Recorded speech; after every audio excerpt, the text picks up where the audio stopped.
Empezamos. Buenas tardes, queridos amigos, queridas amigas, queridas colegas. Muchas gracias, doctora Celaya, por recibirnos más que nada y más que todo en su casa hoy. Sé que fue un día muy ajetreado, una tarde ajetreada.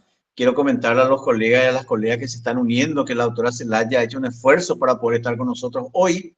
Agradecemos su predisposición y que comparta con nosotros este tema tan interesante, doctora. Voy a, de los 2 o 3 minutitos nomás, presentar el tema que es, me parece a mí fundamental por una cuestión social, por una cuestión cultural, por una cuestión económica y, por supuesto, por una cuestión jurídica.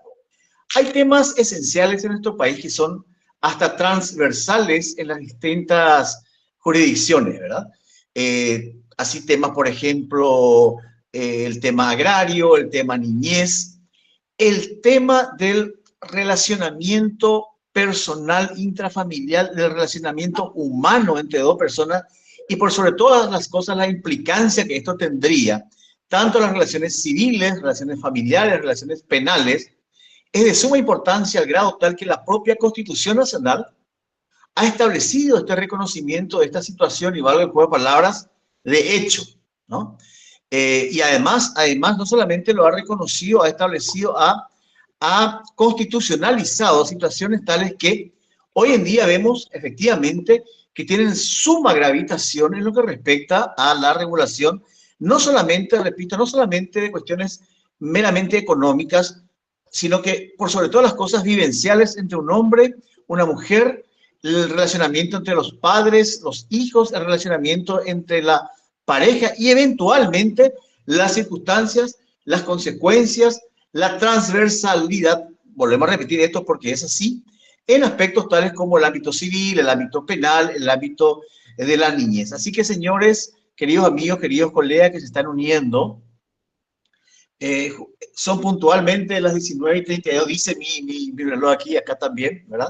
Así que estamos empezando agradeciendo nuevamente a la doctora Celaya que haya hecho el esfuerzo de poder estar con nosotros hoy, siendo no solamente preocupándose, sino ocupándose efectivamente de poder transmitir. Yo sé que tuvo un problemita técnico allí, pero así que agradecemos eso, doctora, le agradezco mucho la predisposición. Y justamente el doctor estaba muy pendiente, el doctor Rolfi Mendoza, de las circunstancias. También justo hoy tuvo también una circunstancia personal que también le llevó un poquito de tiempo. Pero estamos en lo que nos gusta, en lo que queremos, en lo que nos apasiona, que es justamente compartir con los colegas la posibilidad de ir no aumentando, de ir cualificando, si bien esta palabra, ser más cualitativa, más cualitativo, pero el carácter del conocimiento que estamos compartiendo. Así que el tema de hoy es fundamental. Había yo hablado brevemente en Facebook sobre la unión de hecho, el concubinato y el matrimonio aparente. No lo desarrollé, pero dije que estos son elementos esenciales y constitucionales. Y hoy, doctora Norma, vamos a estar con usted compartiendo su conocimiento, su tiempo. Y desde ya le dejo en compañía de la doctora Freud, que está ahí con usted, y en compañía de todos los colegas que le están escuchando ahora. Bueno, muchas gracias por la introducción, ¿verdad?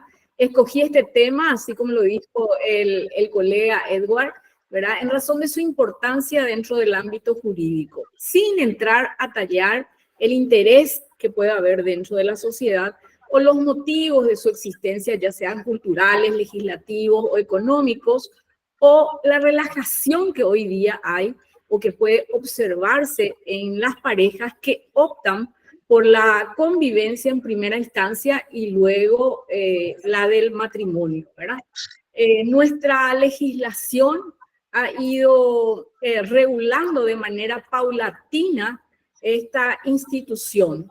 Es importante explicar, queridos colegas, que antes de la ley 1/92, que es la que regula el concubinato, existía sí ya una normativa en la ley 236/54, conocida como la de los derechos civiles de la mujer, donde sí se reconocía el matrimonio aparente, ¿verdad?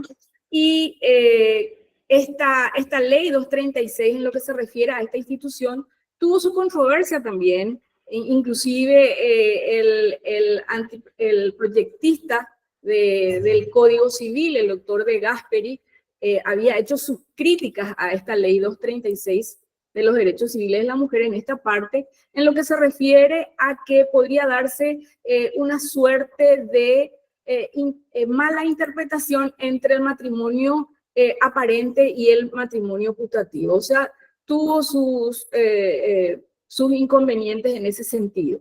Vale decir también que el Código Civil reguló también esta institución en 8 artículos, pero de duración bastante corta, porque desde la vigencia del Código Civil, que fue en 1987, hasta la vigencia de la Ley 1/92, fue muy corta la vigencia de estas normativas hasta que entra en vigencia estas regulaciones que están en 11 artículos.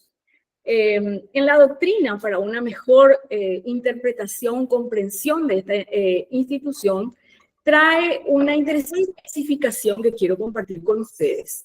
Habla del concubinato carencial, que sería aquel que está integrado por una pareja que carece de impedimentos matrimoniales, es decir, que tiene la aptitud para contraer matrimonio, que vive en posesión de estado matrimonial, sin embargo, carece de motivación para celebrar el matrimonio civil. Luego está el concubinato sanción, que es aquel en el cual uno o ambos integrantes de la pareja de concubinos con posesión de estado matrimonial tiene un ligamen anterior. Esto es sin duda es que se da o se ve con más frecuencia, en especial cuando en nuestro país no se aceptaba aún el divorcio vincular. Y después, por supuesto, el doctor Moreno trae a colación un tipo de concubinato, que es el concubinato utópico, y lo dice en su libro, que es aquel en que los integrantes viven en una posesión de estado matrimonial, no tienen impedimentos para contraer matrimonio, no carecen de medios económicos para contraer matrimonio, pero no lo hacen porque consideran que es una imposición el matrimonio por parte del Estado en su vida privada. En nuestra legislación, en realidad, existen dos clases de concubinatos. Uno, el concubinato regular, que es aquel que media entre dos personas que se unen para hacer vida en común sin tener impedimentos para celebrar entre ellos el matrimonio válido. Y el concubinato irregular, que sería aquel en que la pareja puede contraer matrimonio válido, no puede contraer matrimonio válido por mediar entre ellos algunos impedimentos establecidos en la ley, que generalmente es un matrimonio anterior que subsiste al vincular. Nuestra legislación trae también ciertas características a esta institución de la unión de hecho y de concubinato, y estas características y requisitos son la permanencia y la cohabitación que debe haber entre los esposos. No puede nunca ser considerado un vínculo transitorio. Debe prolongarse en el tiempo, ambos deben comportarse como marido y mujer entre ellos y frente a tercero, es decir, no debe ser una unión casual. Debe tener publicidad y notoriedad, debe ser público, que se le reconozca frente a terceros y a la sociedad como una pareja estable, y el último requisito, que es la singularidad, que muchos la llamamos la de fidelidad. El Código de Vélez, y vuelvo otra vez para atrás, en el sentido de que el Código de Vélez había adoptado una posición abstencionista en lo que se refiere a las uniones de hecho, porque guardó silencio respecto al concubinato. Por tanto, Paraguay no podía seguir cerrando los ojos ante esta situación, y es ahí donde se legisla con la Ley 236 de los Derechos Civiles de la Mujer, en donde incorpora el matrimonio aparente de pública notoriedad que tuviese por lo menos 5 años de duración y que por tanto habilitaba la comunidad de bienes entre los consortes, pudiendo incluso proceder a su liquidación. Gasperi censuró la redacción de este artículo, pues consideraba la terminología deficiente. Decía que podía ser incluso confundido con el matrimonio putativo, lo dije ya antes, ¿verdad? Figura totalmente distinta. Es por eso que el anteproyecto del Código Civil estableció una regulación muy detallada. Tomando incluso redacciones del artículo 173 del Código de Guatemala, que imponía como requisitos que la pareja debía estar no solamente unida, sino también compartir el mismo techo, la misma mesa, el mismo lecho, que significa cohabitación. Y luego, como segundo término, estaba la procreación, la educación y la alimentación de los hijos. Hecho que merecía que se tome como requisito porque podría haber inclusive parejas que tal vez no quisiesen procrear hijos. El Código Civil se apartó de este anteproyecto de Gasperi. Tampoco siguió a la Ley 236 de los Derechos Civiles de la Mujer y si bien fue un avance, sí se apartó y la reguló, así como dije, en 11 artículos que vamos a ir analizando uno a uno, porque esos 11 artículos, a mi criterio y a criterio de otros estudiosos del derecho, creen que o sostienen o sostenemos que trae algunas confusiones. Adentrándonos en eso, podemos decir que la Constitución también, en su artículo 51, también legisla sobre la unión de hechos. Así, en el artículo 1/92, el artículo 83, y si quieren tener a su lado esta ley y seguir artículo por artículo, así vamos desgranando uno a uno, y dice que la unión de hecho constituida entre un hombre y una mujer que voluntariamente hacen vida en común en forma estable, pública, singular, teniendo ambos la edad mínima para contraer matrimonio y no estando afectados por impedimentos dirimentes, producirá efectos jurídicos de la presente ley. Este artículo 83 es un precedente del artículo 2, del único artículo 217 que quedó vigente cuando entra la ley 1/92. ¿Y qué decía este artículo 17? Decía la unión, dice la unión extramatrimonial pública y estable entre personas con capacidad para contraer matrimonio producirá los efectos jurídicos previstos en esta ley. Esta redacción, así como estaba, era es bastante deficiente, por eso es que la ley 1/92, en su artículo 83, la definió en forma más específica. ¿Y dónde está la especificidad de esto? Primero, porque dice que es la unión entre un hombre y una mujer, descartando cualquier unión entre dos personas del mismo sexo. Después, el otro requisito es que voluntariamente hagan vida en común, en forma estable, pública, singular, teniendo ambos la edad mínima y la edad mínima, como ustedes sabrán, es la de 16 años, ¿verdad? Para contraer matrimonio y no estando afectados por impedimentos dirimentes. Es decir, esta normativa introduce la diversidad de sexo entre un hombre y una mujer, introduce igualmente la voluntad de hacer vida en común y le agrega los requisitos de estabilidad, de que sea pública y singular, que son requisitos que deben ir unidos en forma conjunta. ¿Qué quiere decir esto? Quiere decir que si llegara a faltar uno de estos requisitos, ya no podría ser considerada como unión de hecho.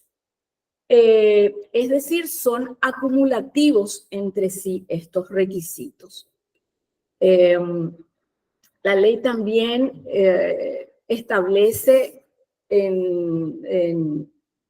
que las uniones de hecho, así como les había dicho la Constitución en su artículo 51, establece que en su párrafo 2, que las uniones de hecho entre el hombre y la mujer sin impedimentos legales para contraer matrimonio que reúnan las condiciones de estabilidad y singularidad producen efectos similares al matrimonio dentro de las condiciones que establezca la ley, mencionando similares requisitos en la ley 1/92.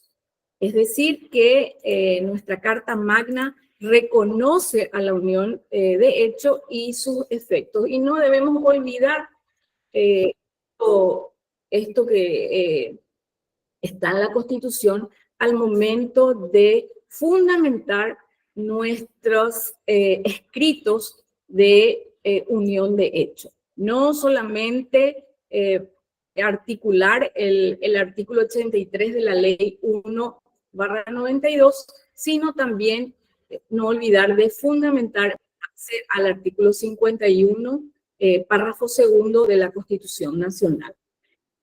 El artículo siguiente, que es el artículo 84, en la cual dice que en la unión que reúna las características del artículo precedente, que el cual define a la unión de hecho, que tuviere por lo menos 4 años consecutivos de duración, crea entre los concubinos una comunidad de gananciales que podrá disolverse en vida de ambos o por causa de muerte, debiendo en los dos casos distribuirse los gananciales entre los concubinos o entre el sobreviviente y los herederos y por mitades iguales.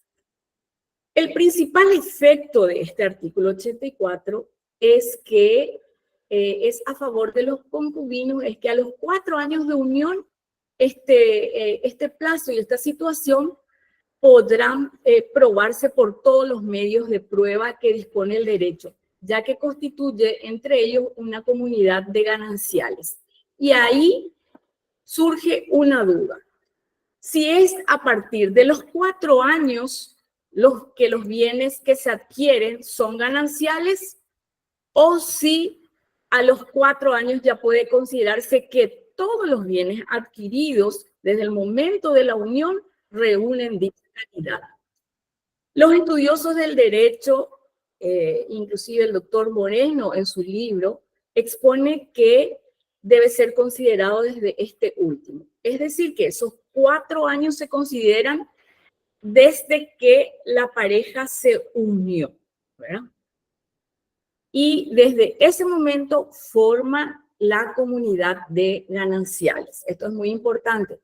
Esta norma también expresa que a partir de los 4 años podrá disolverse en vida de ambos o por causa de muerte. Vuelvo a señalar al doctor Moreno, que señala en su libro que lo más justo es que se hubiese establecido la obligatoriedad de la indivisión de la comunidad de los gananciales a fin de asegurar los bienes para el futuro por parte de los concubinos y que solo se disuelva por causa de muerte o en causa de separación expresamente formulada. En el momento de pedir la disolución de la unión de hecho, o en caso de contrajesen nupcias, con otra persona cualquiera de los concubinos lo puede solicitar. El artículo 85 de la Ley 1 expresa que la unión hubieran nacido hijos comunes, el plazo de duración se considerará cumplido desde la fecha del nacimiento del hijo. La ley en este artículo acorta el plazo de 4 años en base al interés superior del niño. ¿Qué pasa si, otra pregunta que suele haber es, ¿qué pasa si el niño fue concebido antes de que los padres vivan en concubinato? Y como consecuencia de eso decidiesen vivir en pareja. A criterio de los doctrinarios, de los estudiosos del derecho, dicen que la unión se iniciará desde el momento del nacimiento y desde ese momento se inicia la comunidad de gananciales. El artículo 86 expresa que después de 10 años de unión o concubinato, bajo las condiciones expresadas en los artículos anteriores, podrán, mediante declaración conjunta formulada ante el encargado del registro civil o el juez de paz de la jurisdicción, inscribir esa unión, la que quedará equiparada a un matrimonio legal, incluso a los efectos hereditarios, y los hijos comunes se considerarán matrimoniales. Y si uno de los concubinos solicita la inscripción de la unión, el juez citará al otro concubino y luego de escuchar las alegaciones de ambas partes, decidirán en forma breve y sumaria. La norma tiene un resabio del artículo 282 del anteproyecto de Gasperi. Y la idea central del legislador fue la de que al formalizar la inscripción le confiera a la pareja los mismos derechos que un matrimonio legal. Es decir, lo equipara al matrimonio válido. Y aquí vienen otras dudas. Las dudas serían, ¿cómo se disuelve esta unión? ¿Es suficiente la inscripción para que pueda oponérsela a un futuro matrimonio de uno de los concubinos con otra persona? ¿Qué pasa en el caso de ausencia con presunción de fallecimiento de uno de los concubinos? Y así sucesivamente surgen innumerables interrogantes que en el texto legal que recién señalé no hay una respuesta, por lo cual debe ser respondido por vía de la interpretación con el peligro que esto puede acarrear. Algunos sostienen que la inscripción tiene como única finalidad la de facilitar la prueba de la unión y hace que, haciendo que uno de los concubinos no pueda contraer matrimonio con otra persona, señalando que tiene que disolverse por vía judicial tal como lo establecen las normativas del anteproyecto. Y por ende debe procederse a un juicio de disolución de la comunidad de gananciales y debe regirse por la ley o los artículos pertinentes de la ley 1/92 referente a la disolución de gananciales. Después voy a ver las preguntas que me hacen respecto a estos artículos porque sé que trae cierta confusión. El artículo 87 señala que los bienes comunes de los concubinos que son adquiridos por cualquiera de ellos durante la vida en común están afectados a la satisfacción de las necesidades de la familia, hijos menores, y su administración corresponde a cualquiera de ellos, indistintamente. Los bienes propios, que son los que cada uno tenía antes de la unión o adquiridos durante ella por título propio, están bajo la administración y disposición de su titular. Es decir, que esta normativa señala la misma reglamentación que un matrimonio aparente. En este caso del artículo 87 no hay dudas respecto a su redacción y los efectos de la misma. El artículo 88 también señala los gastos que cada uno de los concubinos realice en beneficio de la familia, así como las obligaciones contraídas a tal efecto, obligan a ambos y se abonarán con los bienes comunes si estos fueren insuficientes. Se hará con los bienes de cada uno proporcionalmente. El artículo 89 se presume hijos del concubino, los nacidos durante la unión de este con la madre, salvo prueba en contrario. El artículo 90 señala que si se termina la convivencia y efectuada la separación de gananciales, uno de los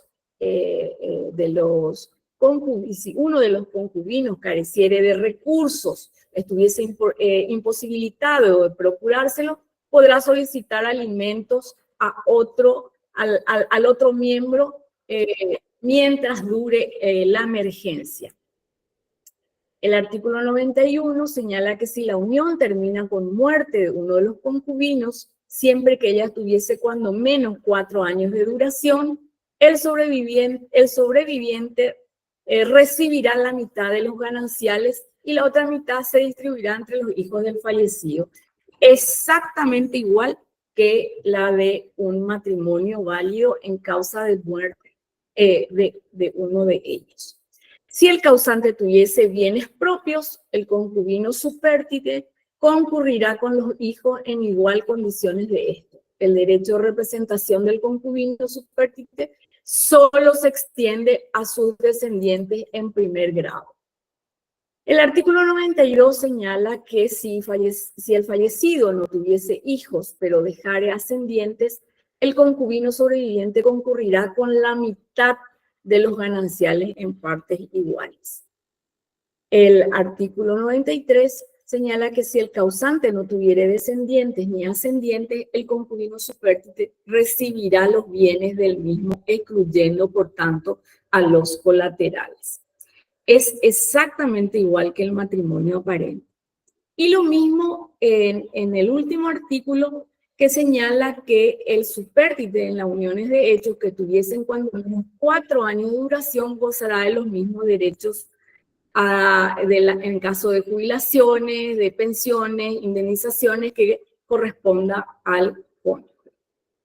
En realidad, de estos 11 artículos, los artículos más que más dudas traen es, como les había dicho, el 84, el 85 y el resto se mantiene como si fuese un matrimonio legal. La conclusión de que por qué nuestros legisladores no regulan en forma más eficiente esta unión de hecho y que lo hacen solamente en forma paliativa, es para seguir manteniendo la institucionalidad del matrimonio. Y ahora quiero saber qué opinan ustedes y iremos contestando cada una de las preguntas para en aras del tiempo que tenemos sobre el tema, ¿verdad? Voy leyendo las preguntas, doctora, que han enviado los colegas. Dice la doctora María Cristina Martínez Rivas. Sí, ¿qué tal, María Cristina? Cuando una pareja vive en concubinato y el varón falla, ¿se inicia la sucesión? Fallece, el varón fallece, debería ser, ¿verdad? Se inicia la sucesión y se exige la unión de hecho. No procrearon. Sin embargo, el juez resuelve que la sucesión está vacante. ¿Qué puede hacer la viuda, entre comillas, en este caso? primeramente debería comenzar o iniciar la acción de reconocimiento de matrimonio, de unión de hecho post-mortem, de manera a que el juez de la sucesión no resuelva como vacante esa sucesión. Es decir, debe iniciar la acción de reconocimiento de unión de hecho post-mortem. Y por supuesto, como la sucesión tiene fuero de atracción, entonces, de hecho, resolver la acción de reconocimiento de unión de hecho, que lo resuelva el juez de la sucesión inclusive. ¿Otra pregunta? La doctora Marta Sánchez pregunta, si una persona demanda unión de hecho a efectos hereditarios post-mortem, pero no se ajusta al tiempo que alega de los 4 años que haya sido pública y singular, porque la persona en ese tiempo estaba en unión con otra persona. Si no se puede demostrar el tiempo de unión que tuvieron, ¿cuál sería el resultado? Bueno, la ley es específica en ese sentido. Si nos vamos al artículo 83, que establece como requisito, dice que esa unión debe ser estable, estable, ¿qué significa? Que no haya tenido algún corte en medio del tiempo, de ese plazo, ¿verdad? Que haya sido pública y singular y, por tanto, como les había dicho anteriormente, esos requisitos y la del plazo de 4 años son requisitos acumulativos, en el sentido de que si carece de uno de esos requisitos, no puede ser considerado como unión de hecho. Lastimosamente, en nuestro país todavía no hay la legislación sobre la unión de hecho putativo, que es muy interesante, que tal vez en otro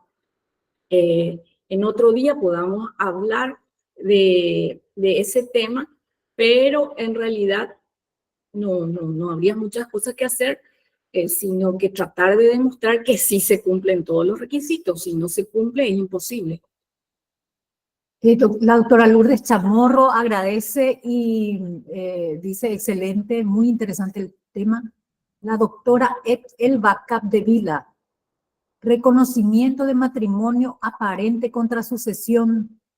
En realidad, el reconocimiento de matrimonio aparente es diferente. O sea, tiene una regulación diferente y no es el tema que hoy estamos tratando, que es la unión de hecho, ¿verdad? Misma pregunta del doctor Rubén Darío Ramírez Floribelo. Buenas tardes a la profesora y colega. ¿Qué diferencia existe entre unión de hecho y matrimonio aparente? Bueno, la unión de hecho, así como habíamos dicho, es la unión entre el hombre y la mujer que voluntariamente hacen vida en común, en forma estable, pública, singular, teniendo ambos la edad mínima para contraer matrimonio y no estando afectados por impedimentos dirimentes que producirá efectos jurídicos conforme a la ley de unión de hecho. En cambio, el matrimonio aparente está regido por el Código Civil, que tiene una regulación totalmente diferente a esta y por ende tiene otro tipo de requisitos. La doctora Aida Luz Rodi Lagrave. Se presenta la unión de hecho. Posteriormente los concubinos llegan a un acuerdo y lo hacen por escritura pública. Solo se pide la homologación, dice. ¿Ya no será necesaria la disolución conforme a una disolución convencional? No estoy entendiendo bien. Dos personas que van al registro o ante el juez, así como dice el artículo siguiente, que es el artículo 86 que dice que después de 10 años, o puede ser también 4 años, y ambos deciden de que ese vínculo de unión de hecho, como estoy tratando de entender, ¿verdad? Ay, pidió la palabra la doctora Lagrave. Sí, escucho. Doctora. Sí, la pregunta es la siguiente. Se presenta una unión de hecho, ¿cómo se tiene que hacer con todos los requisitos? Todo bien, ¿verdad? Agregando las pruebas fehacientes que acreditan esa unión. Posterior a ello, en el transcurso de lo que va, se resuelve la admisión de la demanda y al correrse traslado, los concubinos llegan a un acuerdo de partición sobre sus bienes. Sí, la cuestión sería, así como usted dijo, nomás de que una vez de que se haga el tema de la unión de hecho, normalmente se hace por el tema de los bienes, ¿sí? De los bienes gananciales. Sí. Pero en este caso ellos ya llegan a un acuerdo. Entonces, mi pregunta concreta sería, ¿ya no haría falta que se haga posteriormente a esto una inscripción en el registro? Eso es mi pregunta concreta. ¿Me di a entender? Siempre hace falta la inscripción en el registro. Sí, claro que sí. Una vez que ellos llegan y se ponen de acuerdo cómo van a distribuir esos bienes gananciales, sí, de hecho, que la disolución de esa sociedad, la disolución de esa unión de hecho sí se inscribe. Sí. Entiendo. Ahora sí, está bien. Gracias. ¿Puedo hacer otra pregunta, doctora? Sí. ¿Cómo no? Bueno, la otra pregunta es, dos personas viven, justamente usted había hablado de la unión de hecho irregular, ¿verdad? Por mediar entre ellos un impedimento. Un impedimento dirimente, sí. Sí, es dirimente. En el caso particular, como antes no había el divorcio, entonces una persona se separa, se une a otra persona que no tiene impedimentos, viven 40 años juntos, la persona muere. Y de hecho que yo me opongo, ¿verdad?, a que se reconozca la unión de hecho post-mortem porque existe un impedimento dirimente. Entonces, yo creo oportuno mantener mi postura al respecto, aunque él se haya separado hace 40 años, pero él nunca hizo su divorcio. Entonces, el impedimento continúa y no se puede reconocer la unión de hecho. No se podría reconocer. Sí tendría, la otra parte tal vez tendría una salida de reconocimiento de sociedad de hecho, que tiene otra regulación, pero que podría caber y que le recomiendo, colega, que verifique para que la jurisprudencia al respecto. Sí, existe una jurisprudencia al respecto, sí, existe una jurisprudencia de la Corte en la que justamente la esposa estuvo juntada, por así decirlo, con un varón que tenía un impedimento dirimente y la Corte entonces estableció que hubo sociedad de hecho, pero no unión de hecho. Correcto, sí, doctora. Sí, muchas gracias. Yo quiero decirle a los colegas que la tercera sala, cuando la doctora Guillermini formaba parte de la tercera sala civil, ella fue muy innovadora, inclusive en algunas resoluciones, exponiendo este tipo de sociedades de hecho. O sea, para el que quiera verificar cuando tenga algún caso, puede verificarlo en el link de la corte, de los tribunales, ¿verdad? Y sacar de ahí los fallos de la tercera sala sobre este tema, que están muy interesantes. Hay una consulta de la doctora Miriam Prates. Sí. Si uno de los concubinos no pudo hacer su divorcio a pesar de plantearse judicialmente, pero en el concubinato nacieron 2 hijos y la vida en común fue de más de 9 años, ¿cómo quedan los bienes gananciales si se separan? Y no va a poder reconocer porque tenía un impedimento uno de los cónyuges, ¿verdad? Entonces no se cumple el requisito de la sociedad no se cumple el requisito de la unión de hecho y podría considerarse como una sociedad de hecho, ¿verdad? Doctor Armas levantó la mano. Sí. Sí, voy a leer. Acá tengo 4 preguntas que me habían enviado justamente ya previendo el tema, doctora. Voy a ir a una que me parece muy, entre comillas, muy propia de la situación que últimamente sucede en el país, ¿no? El caso de las parejas, de aquellas parejas que ya tienen una unión de hecho posterior a un concubinato y después de un tiempo se casan, ¿no? Vamos a hacer una cuestión hipotética, ¿no? Se juntan en el año 1980, se casan en el año 2000 y en el 2015 el marido o la esposa, cualquiera de ambos, los dos, demanda disolución y divorcio. Sucede que normalmente ocurre que los bienes, entre comillas, ya son gananciales, pero bueno, los bienes en común acontecen en esa etapa previa al matrimonio, pero dentro de la unión de hecho, por decirlo de alguna manera. ¿Qué sucede? Antes era muy común, doctora, usted sabrá, poner a nombre de uno de ambos, de las parejas, el inmueble total, se tenía el criterio de que era de ambos, que era un bien ganancial, entonces no había problema. Entonces normalmente el varón era la cabeza y normalmente iban los bienes a nombre del varón.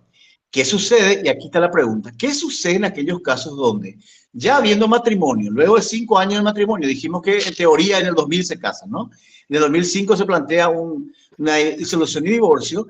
¿Y qué pasa con aquellos bienes que normalmente son la mayoría? Y supongamos inclusive que sea un solo bien que se obtuvo anterior al matrimonio por esa misma pareja dentro de la unión de hecho anterior al matrimonio. ¿Cuál sería la situación? Vamos a hacer, para hacer una hipótesis más sencilla. Pero esa unión no fue reconocida. Claro, esa unión no fue reconocida judicialmente, ¿no? Acá dice que hubo sí un hijo, acá me dice que un hijo en común nació un año antes del matrimonio. Bueno, eso en realidad ahí estaría más o menos configurándose lo que usted había explicado anteriormente con relación a la, entre comillas, la automatización del reconocimiento de la unión, pero no fue reconocido judicialmente. Entonces, la pregunta es, ¿qué sucede en esa situación? Yo supongo que requerirá... ¿Qué sucede con los bienes que ambos adquirieron dentro de una unión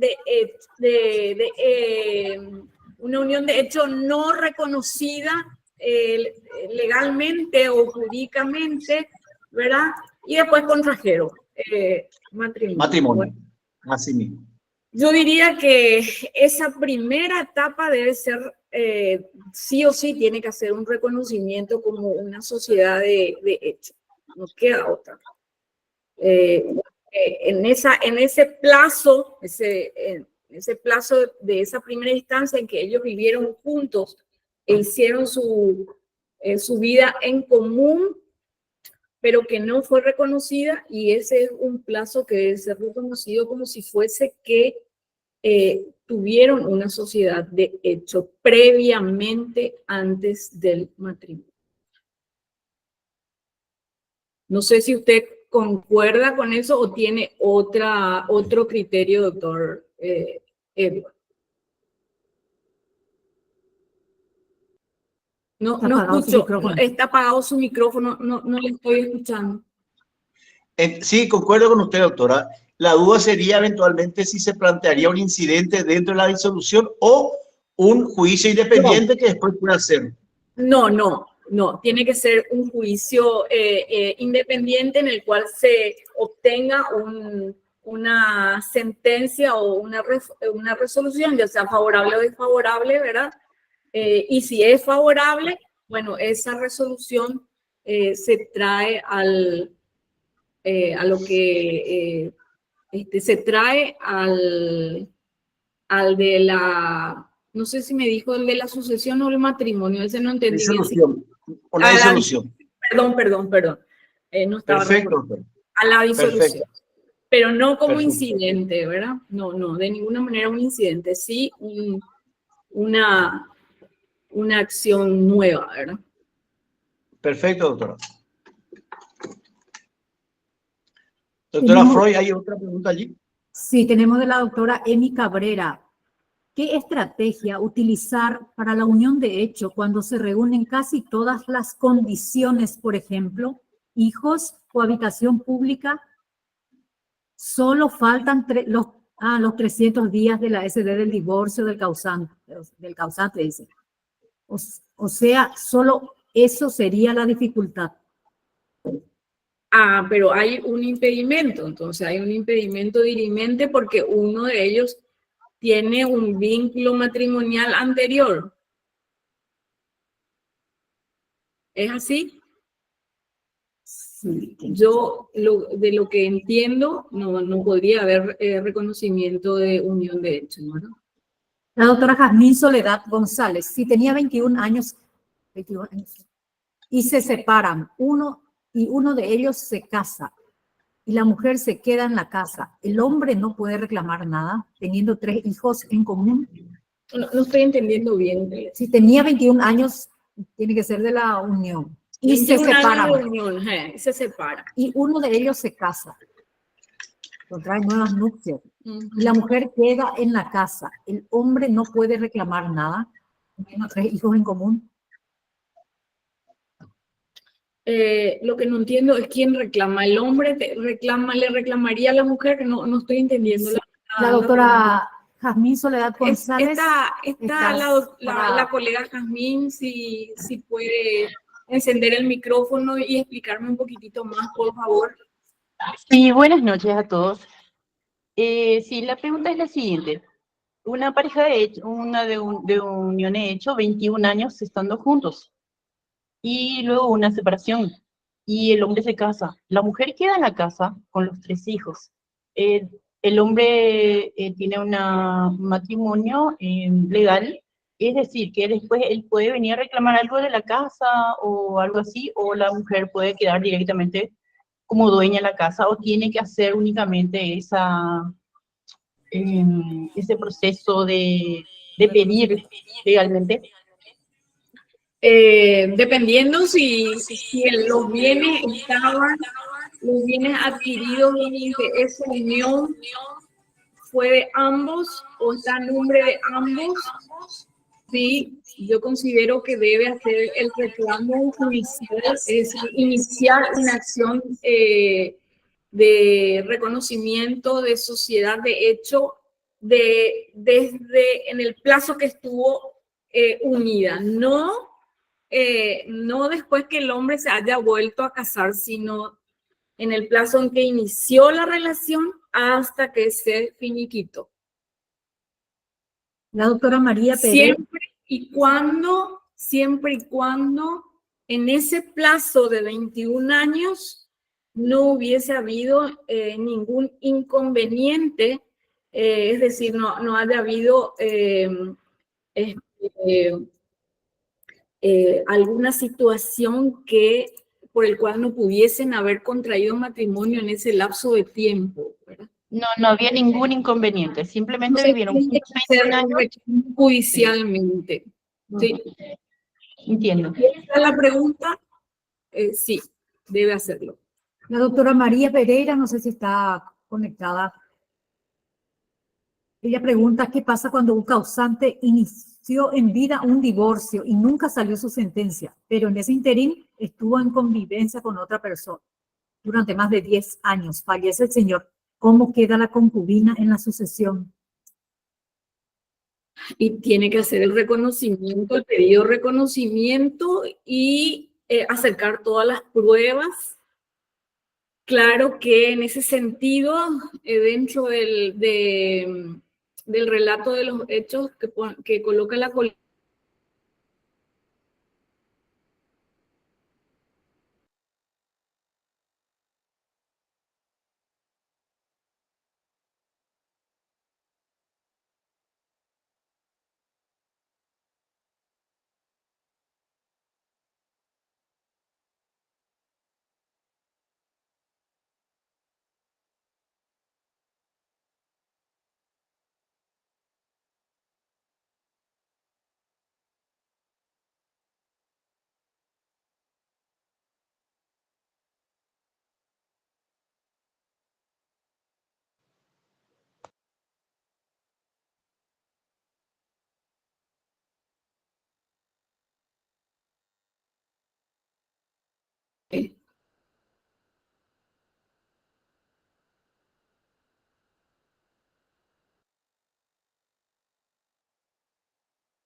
tampoco si tenemos el otro.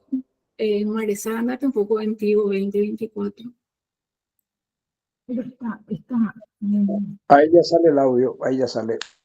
Se escucha, escuchan, por favor. Se escucha bien ahora, se escucha. Nos quedamos en una pregunta que hizo una de las colegas. Así es, y bueno, te espero mañana entonces, ya está. Gracias por todo. Hola. El doctor Cabrera, ¿querés hacer tu pregunta, doctor Cabrera, por favor? La doctora Blanca Mercedes Fernández. Sí, muy buenas noches, doctora. Buenas noches. Señores colegas. Sí, la pregunta es la siguiente y bien directa, por decirlo así. Dice, una pareja con 40 años de concubinato no tuvieron hijos, que reúne todos los requisitos del artículo 83 de la ley 1/92. En este caso, se solicitaría el reconocimiento de la unión de hecho o matrimonio aparente. No, ¿Cuáles serían las pruebas fundamentales a ofrecer en el juzgado para iniciar la acción? unión de hecho. Debería colocarle la unión de hecho. La doctora Blanca Pero, Mercedes. disculpe, doctor, no sé si en la relación de hechos usted me dijo que uno de ellos falleció o los dos están todavía vivos. Uno de ellos está, en este caso, la señora, digamos. El causante sería el señor en este caso, doctor. Ah, sí. Tiene que iniciar la acción de reconocimiento de unión de hecho post-mortem. Muchas Y gracias. agregar todo, como si tu pregunta es qué debe agregar, y debe agregar todo lo que tiene, toda la documentación que tiene con respecto al tiempo en el cual estuvieron unidos y por cualquier medio de prueba, ¿verdad? Que el Código Procesal Civil establece, ¿verdad? La doctora Blanca Mercedes Fernández levantó la mano. La doctora Vivian Torales. Doctora Torales.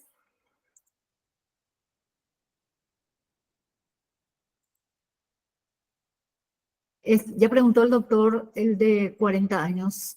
Pregunta la doctora Raquel Argaña. Concubinato post-mortem debe ser... le contesta el doctor Cabrera.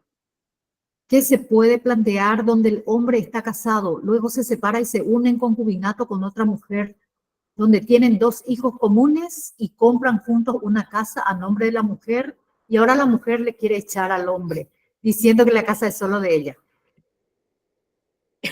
Pero yo quiero saber si el hombre Está casado. Está casado, ¿verdad? O sea, tenía un impedimento dirimente en el momento de que unieron su vida, por decir así, ¿verdad?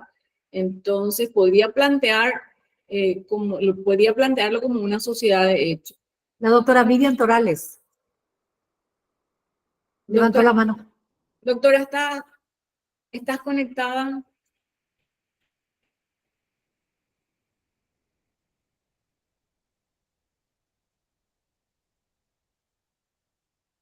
El doctor Lucio dice que no le queda claro. Él piensa que no me queda claro. Para mí unión de hecho y matrimonio aparente es lo mismo. No sé si estoy equivocado. Sí, estoy equivocado. No es lo mismo. Eso es todo. Después la doctora Lizzy Maldonado que pregunta, ¿qué sucede cuando una persona que nunca se divorció pero vive con su actual pareja a más de 30 años y dice, unión, existen 3 hijos? Bueno, ya está contestado, doctora, por el impedimento de uno de los cónyuges, vamos a llamarle. Doctor Armas, doctor Mendoza.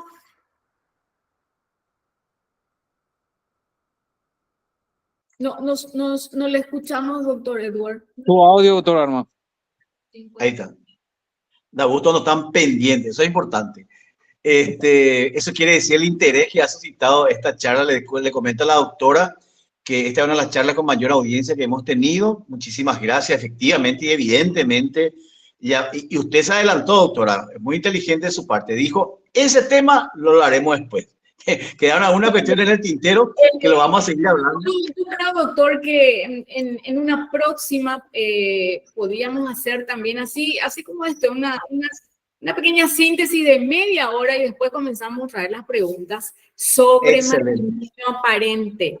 Porque yo estoy, no es que siento, estoy observando que los colegas no tienen muy claro la diferenciación entre ambas instituciones, o sea, entre ambas figuras, de matrimonio aparente y unión de hecho. Así que eso lo podemos hacer próximamente en aras del tiempo, que ya estamos en... Lo bueno, breve... ¿Cómo? No escucho bien. Lo bueno, breve, doblemente bueno, doctora. Estuvo excelente. La gente estuvo prendidísima mandándome preguntas. Aún quedan algunas preguntas, están levantando las manos, pero como usted bien dice, creo que podemos... de hecho, vamos a hacerlo, doctora. Vamos a sentar las preguntas. Si nos pueden enviar, no hay ningún problema en el grupo Gremio de Abogados. Vamos ya sentando las preguntas y vamos yo voy a ir contestando y en otra charla hablamos de matrimonio aparente y contesto las preguntas al respecto, ¿verdad? Excelente, doctora. Ya le agradecemos a los colegas que se prendieron. Vamos a estar anotando las preguntas que siguen ingresando y ya le comprometemos, doctora, para una segunda y quizá para una tercera reunión que vamos a tener por este medio. Muchísimas gracias, doctora. Gracias a ustedes y a todos los colegas que estuvieron prendidos a esta breve charla, a este breve conversatorio. Así que estoy para los que necesiten y voy a ir contestando en el chat mañana, ¿verdad? En los días siguientes, las preguntas que tengan al respecto. Bueno, muchísimas gracias, doctora Freud, para ir cerrando. Muchas gracias. Agradecida a la doctora Freud que hoy me salvó porque en realidad tuve un inconveniente con la computadora, como dijo el doctor, ¿verdad? Pero Freud siempre está muy atenta a esto. Gracias.